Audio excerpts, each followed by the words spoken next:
Shalom les amis, bonjour, j'espère que vous allez bien. Alors, on continue.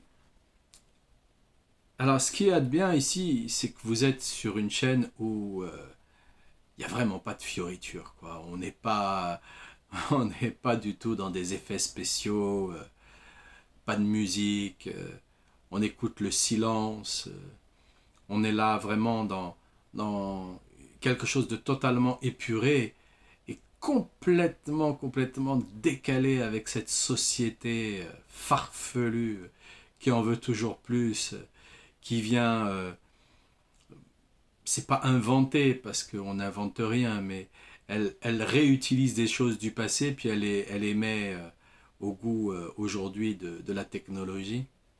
Alors que ici, sur cette chaîne, c'est vraiment très simple. À un tel point que parfois, je me dis, au final, je pourrais faire la vidéo comme ça. Voilà. Et puis je continue à parler. Et puis, il n'y a personne. Il n'y a personne parce que c'est pas. On n'est pas là pour essayer de faire un cours sur, sur mon visage ou un cours sur un individu. Non, on est en train de parler de Rabbeinu Akadosh et on est en train de parler de l'Ikouté Moharan. On est en train de parler de sa Torah, Rabbeinu. On n'est pas en train de parler de moi. Donc, c'est pour cette raison que ici c'est très épuré, c'est très simple. Vraiment, on est très simple. On fait les choses d'une manière extrêmement simple et puis voilà, parce qu'il n'y a que ça, il y a que ça de toutes les façons. Le reste, c'est toujours la même chose. C'est toujours la même chose. C'est toujours la même, le même fond. La forme, elle est différente, mais c'est toujours le même fond. Et, et Rabbeinu, lui, il nous dit on doit toujours se renouveler. On doit, on doit toujours. Voilà, donc je pense au fait, voilà, comme je vous ai fait là maintenant, voilà, il n'y a personne et je suis en train de parler. Ou je m'étais dit peut-être que je vais m'acheter des perruques aussi. Je vais mettre des perruques. Voilà. Simplement parce qu'en fait, c'est pas moi. C'est pas du tout moi. C'est pas du tout moi. Moi, je viens ici faire une étude et puis essayer ben, de vous toucher un peu avec cette étude surtout, mais pas avec de la fioriture. Non, pas de la fioriture. Vraiment, ce que j'aime, c'est la simplicité. Voilà, tout simplement, quoi. Voilà. Tous les chichis et les tralala, non. Non. Si on veut du cinéma, on va au cinéma. Mais moi, je suis pas un acteur de cinéma. Voilà. Alors, on continue avec le Likutei Moharan et la Torah 11. Et, et, et on est là, et puis on voit ça, et on se dit, bon, alors, vous vous souvenez, hier, on a parlé de ce que Rabba Bar Anna y donnait comme... on ne sait pas, en fait, on ne sait pas si c'est une vision, si c'est un poème. En tout cas, c'est une énigme. En tout cas, ça reste une énigme. Et donc, quand il parle de l'expression euh, pour l'oiseau, hein, rappelez-vous, c'est un oiseau qui se tient dans l'eau et sa tête, elle touche le ciel. Et donc, quand on parle de l'expression qui se tenait dans l'eau jusqu'aux chevilles, alors Rabbeinu, il dit, cela signifie que, vu que la parole doit éclairer tous les recoins de l'être, nécessitant d'être amendé, on se trouve parfois dans une situation qu'un verset du livre de Ruth, 3.14, décrit de manière imagée comme étant celle de Ruth venue voir Boaz. Elle découvrit le bas de sa couche et s'y étendit, ce qui signifie qu'il arrive parfois que la parole doit éclairer quelqu'un qui se trouve à un bas degré. Et c'est pour cette raison que l'oiseau, c'est-à-dire la parole, l'oiseau, rappelez-vous, on a identifié l'oiseau par rapport à des gazouillis aussi, c'est-à-dire que la parole avait les pieds dans l'eau jusqu'aux chevilles. Comment ça? Une parole qui a les pieds dans l'eau jusqu'aux chevilles. Qu'est-ce que ça veut dire? L'eau ici symbolise l'homme, composé d'eau mâle et d'eau femelle.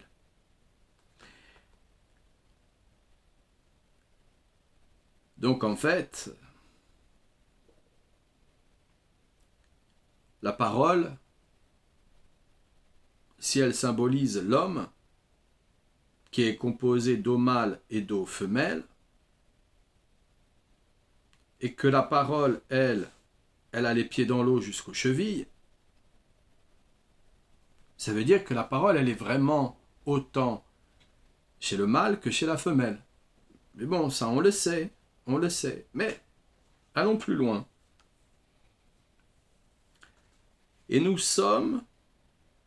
sommes dit à nous-mêmes, apparemment, les eaux ne sont pas profondes. C'est-à-dire que nous avons compris qu'on ne peut obtenir la parole que lorsque la majesté divine est complète. C'est-à-dire lorsqu'une personne s'annule totalement devant Dieu. D'accord. Donc, à chaque fois que l'on va parler et que l'on ne s'est pas annulé totalement devant Dieu, notre parole ne vaut rien. Donc, comme on disait, si la parole est d'argent, le silence est d'or dans ces cas-là. Parce qu'on ne s'est pas annulé devant Dieu. Mais si on commence à s'annuler devant Dieu, alors chaque parole que l'on va dire, elles vont être percutantes. Et on n'aura pas besoin de trop en dire. Juste quelques mots suffiront.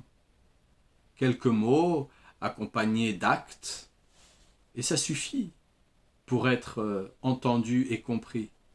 Mais il y a une catégorie d'individus qui passent sa vie à poser des questions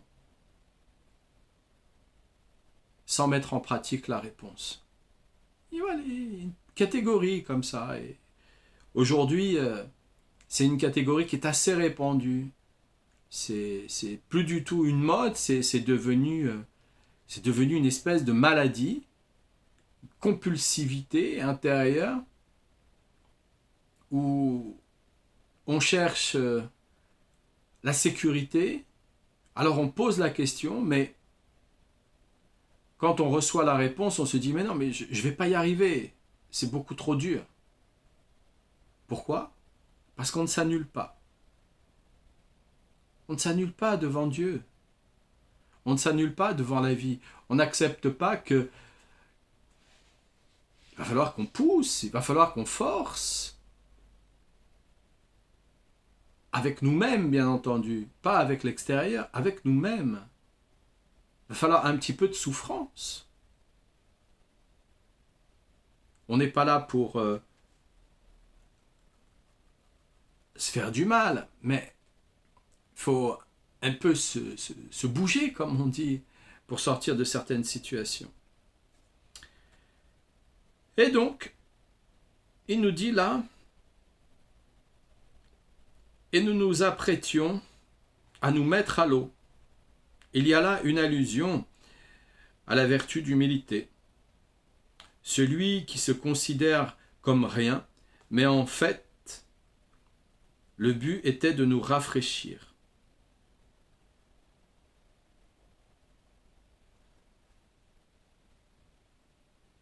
Alors là, on doit rentrer là-dedans parce que et nous nous apprêtions à nous mettre à l'eau. Il y a là une allusion à la vertu de l'humilité. On va se jeter à l'eau, oui, effectivement, on va se jeter à l'eau. On va parler un peu de soi. L'humilité, c'est pas se cacher, et puis derrière des soi-disant allusions, avec une soi-disant façon de parler, de se tenir, et c'est pas du cinéma, l'humilité. L'humilité, c'est vrai. L'humilité, on est véritablement ça, quoi. On est vraiment passé là-dedans, on l'a vraiment pratiqué, on l'a vraiment vécu.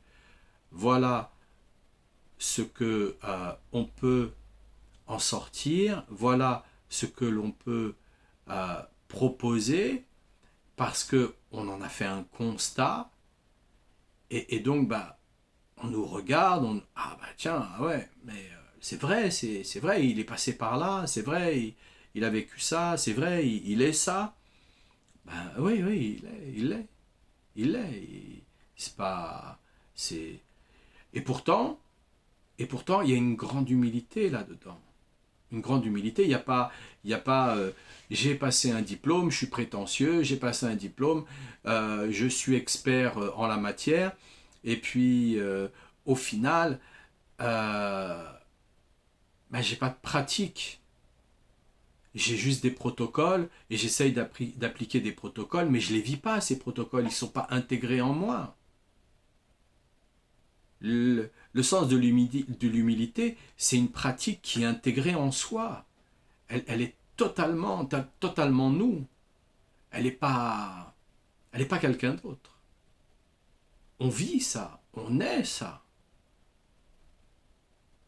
On n'a pas, on n'a pas besoin, on n'a pas besoin de passer par 1000 explications par rapport à ce que l'on est et à ce que l'on vit. On est ça, tout simplement, voilà.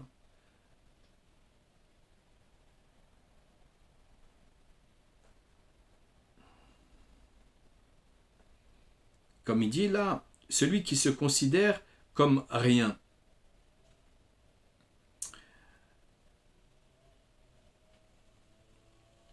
Il y a deux poids, deux mesures, celui qui se considère comme rien. C'est pas je suis rien, je connais rien, je comprends rien, mais en fait, je suis en train de véritablement jouer la comédie. Non, non, non, non, c'est pas ça. C'est une vraie pratique. Une vraie pratique. Une vraie pratique qui a fait que l'individu, il s'est déplacé pour laisser Hachem dans la situation.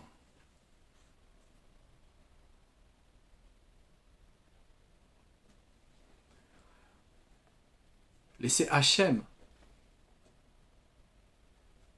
vivre, parler. Il ne sait pas ce qu'il va dire. Et d'ailleurs, bien souvent, une fois qu'il l'a dit, si c'était trop fort, il n'a pas forcément écouté ce qu'il a dit. Il l'a vécu, mais il l'a pas forcément écouté. Donc il s'en souvient pas forcément. Et c'est pour cette raison aussi que il nous demande de nous renforcer pour qu'on puisse écouter vraiment, parce que c'est l'énergie est forte dans ces moments-là.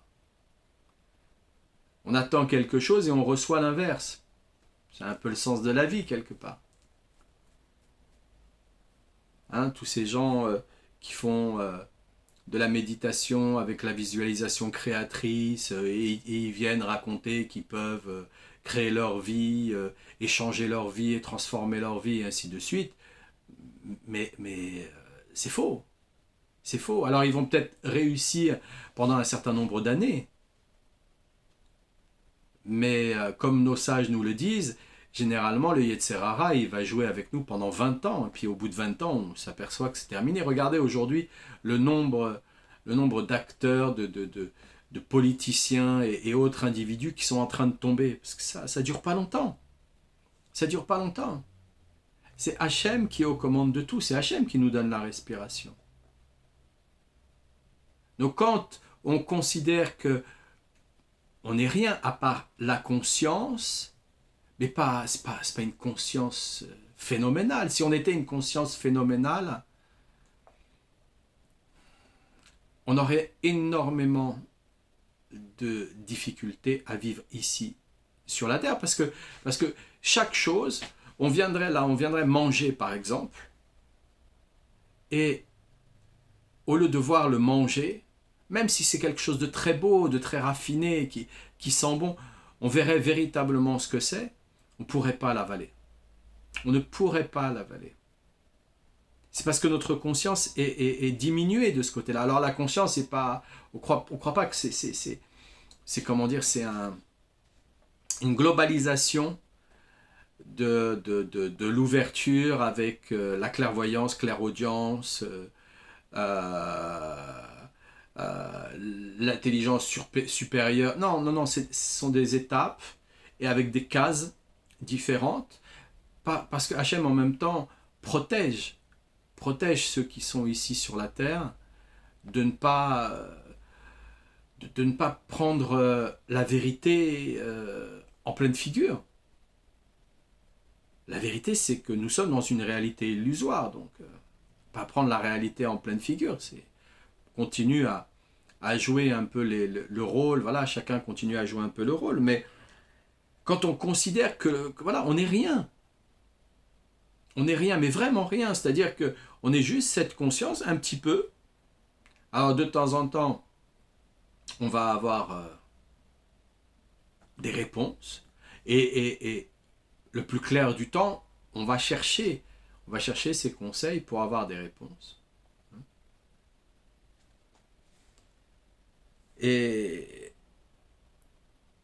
comme il dit là, mais en fait le but est de nous rafraîchir, c'est-à-dire de nous remettre à zéro à chaque fois. Comme il dit Rabbeinu, il dit, chaque jour nous devons être comme un petit enfant. Comme un petit enfant. On réapprend à lire, on réapprend à écrire, on réapprend à parler, on réapprend toutes ces choses. Parce que si on croit qu'on a des acquis, ça y est, on commence à se la jouer. Et on voit bien que ça y est, c'est terminé le temps, le temps des gens qui se la jouaient, c'est terminé, c'est révolu. Alors bon, il y a encore des personnes d'un certain âge avec une éducation qui soient encore là sur la terre, mais quand bientôt, voilà, d'ici une vingtaine d'années, qu'à Dieu ne plaise, voilà, il y a plus ces gens-là. On se retrouve avec des jeunes qui sont totalement rafraîchis, là. Totalement rafraîchis. Ils sont même tellement rafraîchis que... sont où les valeurs? Elles sont où? Donc, il nous dit, l'expression se trouve dans Isaïe 13-12. J'estimerai l'homme plus que leur faim. C'est beau. Hachem qui dit, j'estimerai l'homme plus que leur faim. On vaut plus que de l'or. Alors quand il y en a, ils courent après l'argent. Oh là là. Ce qui signifie que l'on s'est fait passer pour modeste, pour qu'on nous félicite pour notre modestie, pour atteindre les honneurs et la grandeur. Donc en fait, on était dans une mauvaise humilité, une fausse humilité. C'est complètement tordu, c'est complètement manipulateur.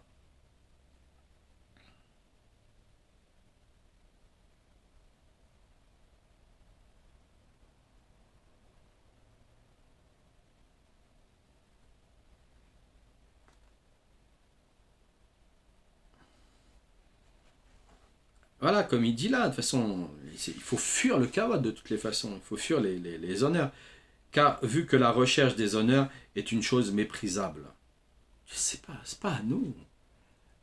On est ici en voyage pour reconnaître Hachem sous toutes ses formes, dans toutes les situations. Bien entendu, avec notre libre arbitre. Voilà. Mais dans notre libre arbitre, bah, c'est à nous de faire des choix qui sont pas du tout évidents, ces choix-là. Maintenant, euh, quand on veut espérer euh, réussir à faire de bons choix dans notre journée, on doit déjà se réveiller à Hatzot, 6 heures après la sortie des étoiles, hein, les 3 premières étoiles dans le ciel. On compte 6 heures et là on est dans Hatzot. On est dans un moment en dehors du temps. On est avec Hachem et on est avec tous les tzadikim à ce moment-là. Donc on compte, faut se réveiller à Hatzot, il faut casser son sommeil, il faut surtout dormir avant, ça c'est important, il faut dormir avant et casser son sommeil. Hein. Parce que si on ne le fait pas, si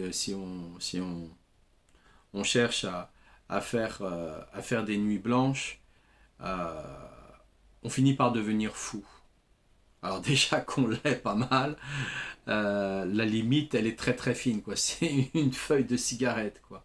Donc il faut vraiment dormir avant, et en plus de ça, les moments où on s'endort au coucher du soleil, c'est des moments extrêmement bénéfiques pour la réparation du cerveau, pour la réparation du corps et pour la réparation des émotions. Donc tous les individus qui veulent une refoua chez les mains, une guérison totale et parfaite, il faut se coucher très tôt, très très tôt. C'est comme ça que ça fonctionne. Même si vous prenez des médicaments, même si vous prenez des remèdes, même si vous êtes suivi, donnez-vous la possibilité de vous coucher très tôt et vous allez voir à quel point votre guérison est fortement, fortement, fortement probable. Vraiment, vraiment, vraiment, vraiment. Donc, si on cherche des vrais conseils, voilà, il faut se coucher à Hatzot. Et puis, enfin, il faut se coucher à Hatzot, non, il faut se réveiller à Hatzot. Et voilà, il faut se coucher très tôt. Et à ce moment-là, eh bien, on fait en sorte de faire une réparation. On fait une réparation. Donc Rabbeinu, il nous a parlé du Tikkun HaKlali. Donc c'est pas pour rien, hein, c'est la réparation de l'alliance. Quand on répare l'alliance, c'est-à-dire la sexualité, quand on répare cette alliance-là, mais c'est pas que ça, c'est pas que ça, parce que la véritable alliance, c'est pas juste ça. La véritable alliance, c'est le fait de parler avec Hachem. Ça, c'est la véritable alliance. Donc quand on fait le Tikkun HaKlali à Hatzot, et qu'ensuite on fait l'Itbo des doutes, on parle avec lui, on s'épanche sur le sujet, alors on va, au fur et à mesure des jours qui vont passer, on va se retrouver à avoir un sentiment plus de confiance, parce qu'on sait qu'on est connecté à ce moment-là. On sait qu'on est connecté à ce moment-là. Après, il faut se donner aussi des buts, hein, dans notre journée, parce que sinon on peut aussi passer notre journée à dormir. Mais quoi qu'il en soit, c'est pas grave. Même si on dort la journée, c'est pas grave. À un moment donné, on arrêtera de dormir de toutes les façons, parce qu'on s'apercevra qu'on est en train de perdre énormément de temps, et dormir, c'est mourir. Donc, c'est considéré comme 1/60 de la mort, donc c'est mourir. Donc, on va s'apercevoir qu'en se réveillant à Hatzot, on va plus chercher les honneurs. On va plus les chercher, on va se dire, mais à quoi ça sert? De toute façon, ma vie, elle est quoi? C'est quoi ma vie? C'est quoi? C'est quoi? Qu'est-ce que j'ai fait de ma vie? C'est quoi? Même si j'ai un peu de matériel, même si j'ai un petit peu de réussite, même si j'ai un peu de ceci, même si j'ai un peu de cela. Une fois qu'on part de cette terre, qu'à Dieu ne plaise, mais qui nous en protège, qui nous fasse vivre le plus tard possible, jusqu'à 148 ans. Mais voilà, c'est comme ça, on part de cette terre. Mais on laisse tout. Et on part juste avec notre conscience. Donc si on n'a pas développé cette conscience dans les 4 directions, parce qu'il faut la développer dans les 4 directions, hein, on pourra rentrer dans des détails comme ça, mais et elle se développe naturellement dans les 4 directions avec le Tikkun HaKlali, puisqu'on vient réciter les 10 mélodies, donc ça aussi. Donc, si on part pas avec ça, on part avec rien. Et si en plus on est un Gilgul, c'est-à-dire on est une réincarnation, on vient se réincarner sur la terre, que Dieu nous en protège de ça. Ben, si on vient se réincarner, il faut recommencer à zéro. Donc ça ne sert à rien en fait. Tout ce qu'on fait ici au niveau matériel, ça ne sert à rien. C'est des pansements. Ce qui sert, c'est la guérison. C'est la réparation. C'est ça qui sert. Il y a plusieurs façons d'aborder la réparation, plusieurs façons, mais avec un petit peu d'expérience, de 35 ans d'expérience quand même, hein. C'est un petit peu d'expérience on va dire. Hein. Je peux vous dire que il n'y a rien de plus simple en fait que de faire un Tikkun HaKlali, mais ça répare dans les 4 directions. Ça répare les 10 mélodies. Ça répare donc les 10 séphirotes. Ces 10 mélodies qui vont sortir de nous vont réparer les 10 séphirotes. Donc ça va réparer énormément de choses. Énormément de choses. Et d'une façon tellement simple. Bon, après, il y a d'autres choses qu'il faut mettre en place, mais bon.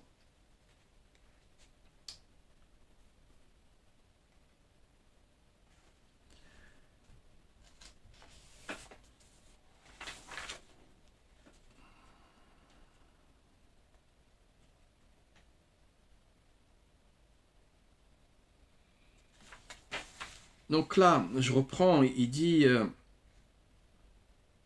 j'estimerai l'homme plus que l'orphelin, ce qui signifie que l'on s'est fait passer pour modeste, pour qu'on nous félicite, pour notre modestie, pour atteindre les honneurs et la grandeur, car vu la recherche des honneurs c'est une chose méprisable.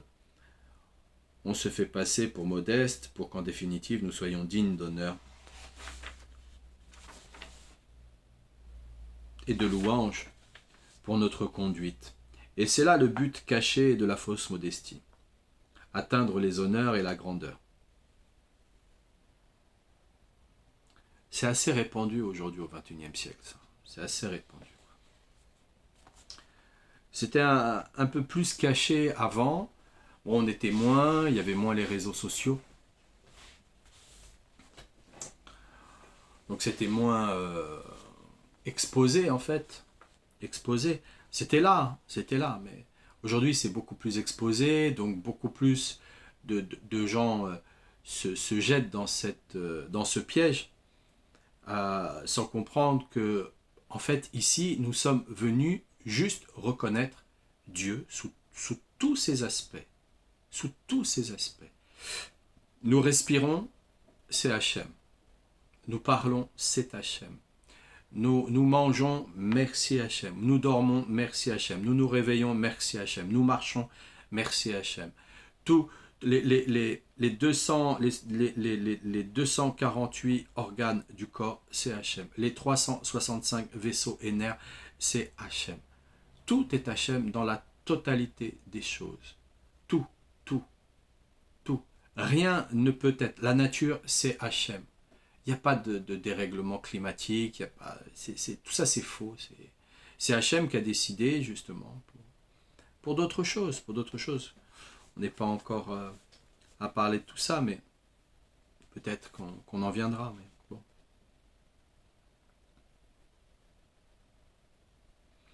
Et donc là il dit, lorsqu'une voix céleste se fit entendre et nous dit, ne descendez pas dans l'eau. Je suis un peu fatigué là en fin de journée. Ne descendez pas dans l'eau. Une voix céleste les a mis en garde. Ne vous efforcez pas d'être modeste pour qu'on vous honore ou qu'on vous glorifie, car la fausse modestie n'a pour but que d'accéder à la grandeur. Car la hache d'un menuisier qui est tombée à l'eau, il y a déjà 7 ans, n'a pas encore touché le fond. La voix céleste leur a fait savoir quelle était l'origine de la grandeur pour qu'ils s'en écartent totalement et ne deviennent pas modestes en vue de la grandeur, comme l'ont dit nos sages dans les principes des pères, soit le plus humble possible. C'est-à-dire qu'on s'efface, qu'on s'efface. On réussit à dire quelque chose, merci mon Dieu. On réussit à découvrir quelque chose, merci mon Dieu. On mange, merci mon Dieu. On se réveille, merci mon Dieu. On va se coucher, merci mon Dieu. On utilise de l'eau, merci mon Dieu. On s'efface, on s'efface. Plus on s'efface, et plus la face négative, la face de l'ombre qui attache le Yetzer Hara, qui attache l'ego, diminue. Et on peut en sortir beaucoup plus facilement. Beaucoup plus facilement. Pas besoin de thérapie, pas besoin de coach, pas besoin de... On peut en sortir facilement. Parce qu'on s'efface. On vit quelque chose de difficile, merci mon Dieu. On vit quelque chose de facile, merci mon Dieu.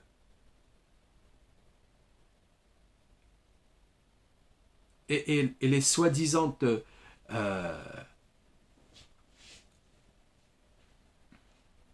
visualisations créatrices ne sont là que pour nous apporter la réalité que nous devons toujours trouver des points positifs en nous. Et toujours trouver des points positifs dans la vie. Il pleut, ah c'est génial, au moins ça nourrit la terre. Il fait froid, ah c'est génial, au moins ça je sais pas quoi là dans l'instant, mais voilà, le froid, voilà, ça diminue les microbes. Il fait chaud, merci mon Dieu, au moins ça permet de faire éclore tout un tas de fruits et de légumes. Voilà, on remercie, chaque chose on remercie. Parce que ici, nous sommes en train d'apprendre à faire grandir notre conscience, ce que l'on est. Ce que l'on est. On est tout petit dans la conscience, tout petit, une toute petite étincelle de conscience, de rien du tout, qui croit que parce qu'il va utiliser 10% de son cerveau et qui connaît la mathématique quantique, alors c'est un fortiche, mais c'est rien du tout. Maintenant, quand on utilise, on fait grandir sa conscience parce qu'on accepte les situations, avec joie d'ailleurs, avec joie, on se force. On se force. C'est là où on rentre vraiment dans l'humilité. Vraiment dans l'humilité, c'est là. La voix leur a appris que la grandeur provient des retombées de la gloire et de la grandeur de Dieu. Mais qu'en fait, la grandeur et la gloire ne sont que l'apanage du Créateur, comme il est écrit dans les psaumes 93, verset 1, « L'Éternel, quand il règne, se revêt de gloire. » Donc,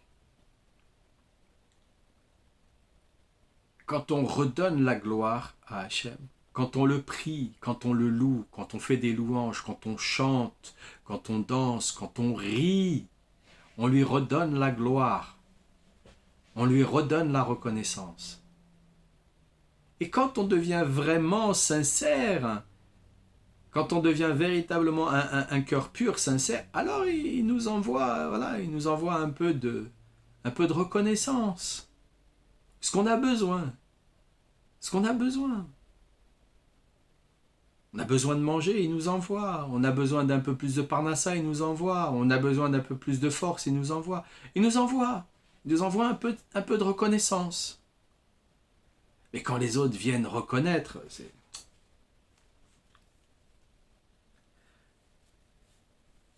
quand on est jeune, quand on est jeune et qu'on se sent beau, c'était pas mon cas, mais quand on est jeune et qu'on se sent beau, on va rechercher la compagnie d'une autre personne avec qui éventuellement on peut faire sa vie, donc on va chercher son zivug, et on voudrait, voilà, qu'il soit beau, qu'il soit belle, à notre goût. On est en train de se tromper, parce qu'on va vieillir de toutes les façons. La peinture extérieure, elle va s'abîmer de toutes les façons. Et ce qui est important, c'est pas la peinture extérieure, ce qui est important, c'est la création intérieure de l'individu, avec les différentes qualités qu'on va pouvoir partager ensemble mutuellement. Surtout, une chose importante dans la recherche de son zivug, il n'y a pas de compromis dans un couple. Il n'y a pas de compromis. Les compromis, ça tue.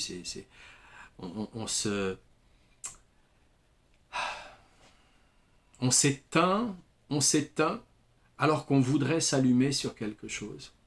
Et on s'éteint, et à un moment donné, on explose. C'est la goutte d'eau qui fait déborder le vase. Non, il n'y a pas de compromis, il y a de la discussion. Continuellement de la discussion. Continuellement.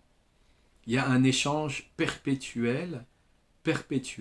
Et dans cet échange perpétuel, on a le devoir d'écouter, vraiment d'écouter, avec attention. Vraiment, c'est la chose la plus importante. C'est plus important que le travail, c'est plus important que d'aller manger, c'est plus important que d'aller dormir. C'est très très très important d'écouter l'autre. On doit écouter l'autre, vraiment écouter l'autre. Et on doit faire tout ce qu'on peut pour répéter ce que l'autre vient de nous dire, pour vraiment montrer qu'on a bien écouté, qu'on a bien entendu, c'est vraiment, vraiment, vraiment intégré, vraiment intégré. Et qu'on va faire tous les efforts possibles pour améliorer la situation et donc s'améliorer soi-même. Donc, jamais de compromis. Il y a beaucoup d'individus, ils viennent parler des compromis dans le couple, et c'est une erreur. C'est une erreur phénoménale, parce que à la fin, on en a marre. On en a marre on avait envie de faire ça, puis on ne peut pas le faire, parce que alors il faut faire un compromis.